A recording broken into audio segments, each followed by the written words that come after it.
Hey everybody, this is Commander Bacon with His Way Homestead, and we're gonna go outside and take a walk, so stay tuned.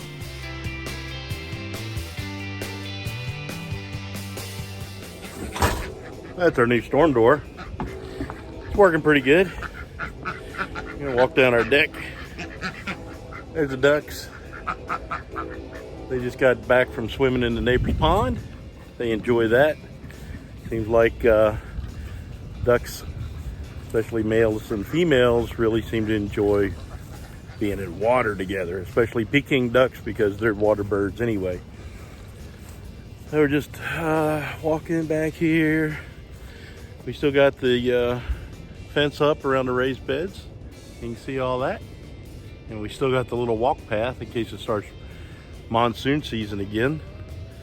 And we've got over here is all the chicken run and rabbit cages and chicken cages and chicken houses and everything else. So the free little chicken coop that we got with those 4 laying hens, we ended up making that little coop that we got with them. That's a nesting box. That's working really good. So let's give you a little update on the tater tires. Tire taters. Growing up pretty good in those tires. Let's see, not so much in the pool. They're slow starting, but they're getting there. Let's see, what else can we look at? We got, we'll go over here to the muscadine vine and take a look at that. See how it's doing.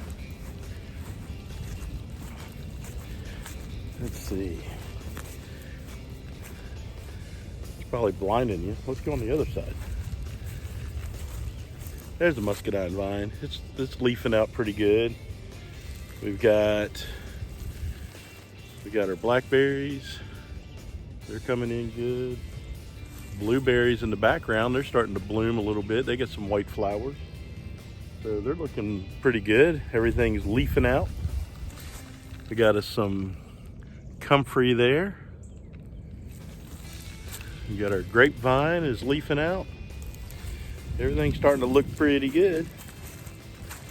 Walk on back here toward the back 40. Look what I found. Somebody trying to escape all the people. Self-isolating. There she is. The queen of the egg machines right there. Relaxing in her hammock swing. So yeah, just wanted to do a quick walk around, and hopefully this bench won't fall apart on me. It's kind of rotting up, but there's my bride. Isn't she pretty? She rolled her eyes. I'm sure you saw that. Anyway, stay tuned. We're probably going to talk about some other stuff. Stay tuned. One thing I forgot to tell you, yesterday? I don't know what you're gonna tell me. The ducks. Oh. Yesterday we had some little baby ducks that started hatching, and the problem we had, they already started pipping a little bit, and they were splitting out of their shell, and we didn't realize it, so we opened up the incubator to check on them, and well, actually to lock them down, right? They started pipping while they were in the tray, in the turner. So if anybody familiar with incubating and hatching, as soon as you open that incubator up, if they have it kind of cracked open already, they call it shrink wrapping the chick. The membrane inside there will dry and shrink up, and makes it really hard for the chick to hatch. We had one that actually died in the shell, but we had 3 that we helped them. We normally don't help them because normally chickens won't survive. There's no point in helping them. All you're doing is delaying the inevitable. But these guys started hatching pretty good, so we took like damp paper towels and put it across the membrane to kind of keep it moist and from drying out. And we cracked a little bit of the shell a little bit and helped them out a little bit, and they finished hatching on their own. and they're doing really good today. They're up and running around. We got them with the other chicks that we got from Tractor Supply, and they're doing really good. And then we had another chick hatch today, another duck, and we think we got another one that's chirping in the shell about ready to hatch too. So that would be pretty cool if we had like 5 new ducks, baby ducks. Hopefully we get some females. We had the last one we had, it was a male, and that didn't work out too good with the older male. So but anyway, that was pretty exciting. Got a new life, new ducks. Just wanted to share that with you before I go for a walk and show you our other big project. Stay tuned. All right, so one of the big projects that we want to do in the next month or so, depending on end of the world type stuff, is we want to, here's our neighbor's fence right there. We want to go extend his fence line the whole way down our property with some high tensile field fence. What I'd prefer to do is drive the wooden corner post and brace post in with a pile driver. I don't have a pile driver. I don't know anybody with a pile driver. I don't know who to rent a pile driver from. I don't know who I can hire that has a pile driver to drive the post. So that makes it kind of hard. So we're probably going to have to end up doing it the hard way, digging holes and tamping dirt and like dry concrete mix in with it and doing it that way. Didn't really want to do it that way. You drive the post in, you can install your fence right away.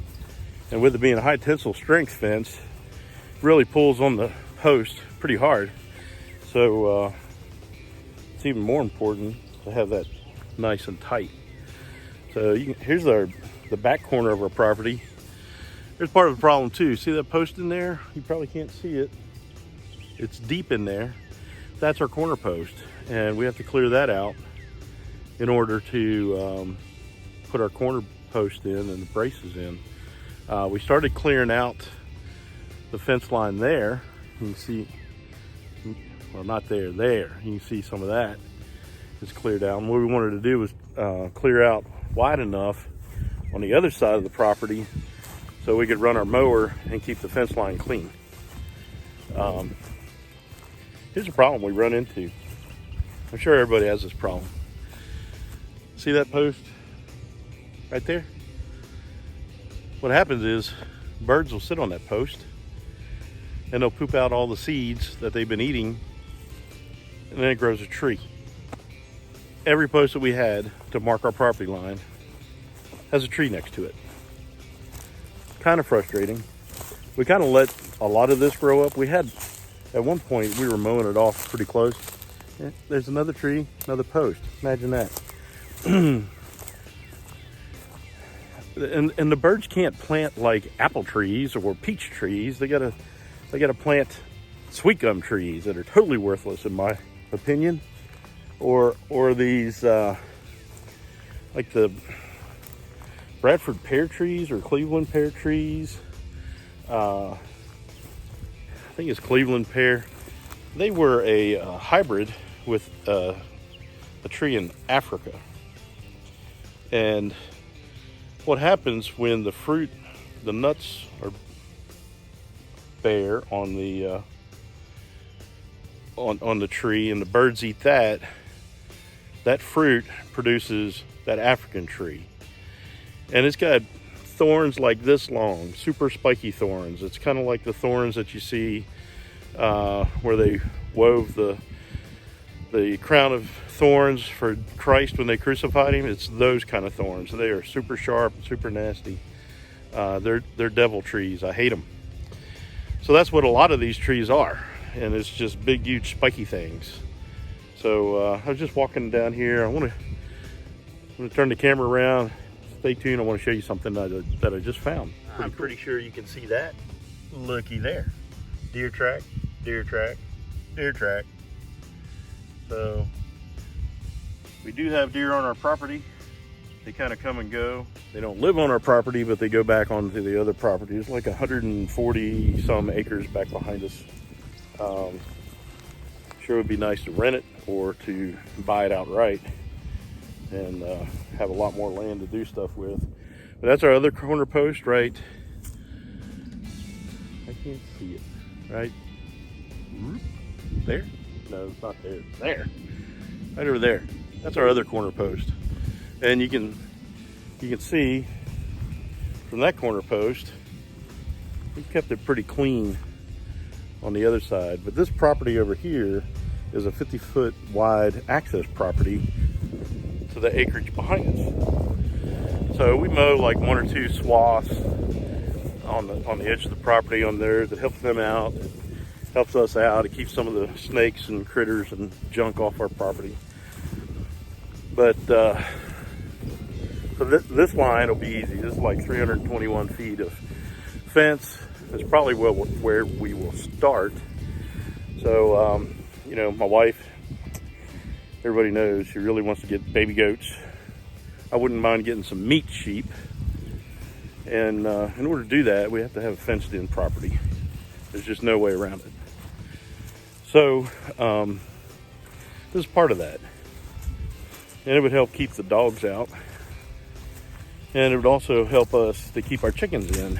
The other day, it was well after sundown, our neighbor a couple doors down, they called and said, "Hey, are you missing a chicken?" No, I just went out and I thought I counted them. Sure enough, the chicken went 2 doors down, crossed the fence, and was roosting on his chest freezer that was in his open carport. So I don't think he'd been around chickens before, and that's okay. I don't think he was anxious to handle it, but it was good. He called us and we went down and picked it up and walked it back. So that's another reason why we need a fence, keep our chickens in. Because it was one of the new free chickens that we just got. And they got lost. So here's another fence post. Anytime you see a bush or a tree, probably a fence post in the middle of it. So we got to clear that off. So what we're going to do, we're going to come clear up this property line. We're probably going to have to, we got some blackberries here. Probably going to destroy those.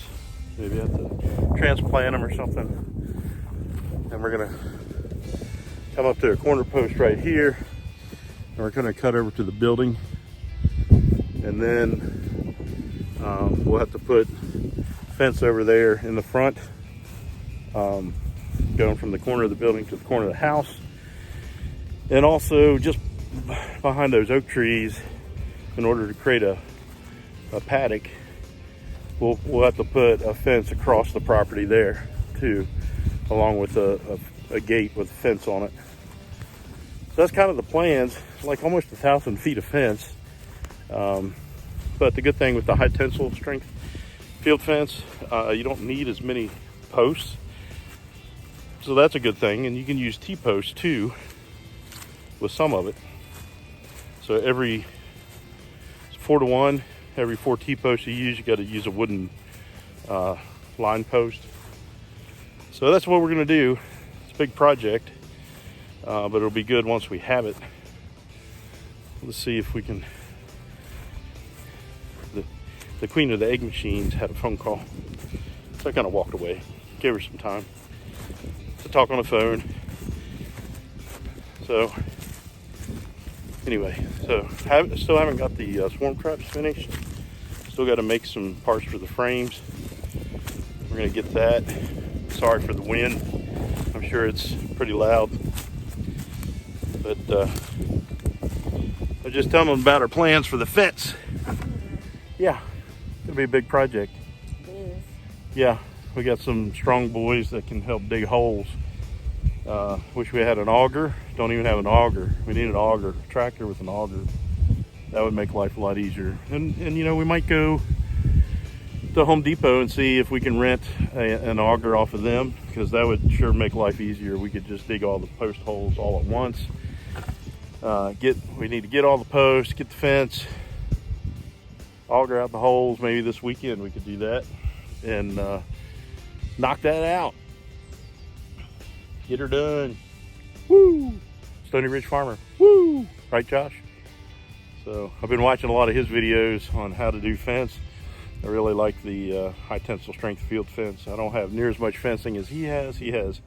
When he counts his fencing, he counts it in miles. I count it in hundreds of feet. So it's a big difference. And he had a lot of help with Farm Fence Solutions too. So that was a big deal. So anyway, I'm rambling, just rambling on, talking. It's a great day. It's nice and cool, breezy underneath oak trees. Hope you all having a good day. I hope you're all staying safe. Hope you're washing your hands and coughing into your elbows and all that stuff. I don't want anybody getting sick with this stuff. So hopefully everybody's okay. And until next time, I want you to never forget, his way is the best way. God bless.